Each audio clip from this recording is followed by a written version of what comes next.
98 meditation on causing suffering to others.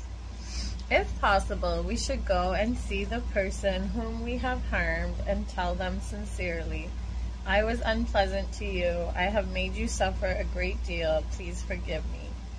If the other person appreciates our repentance and the resentment dissolves, is this not what Buddhists call a restorative confession?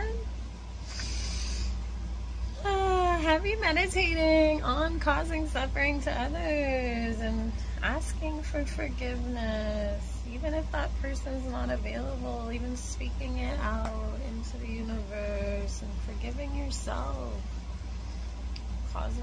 There is only self, so maybe causing suffering to others, causing suffering to us. Happy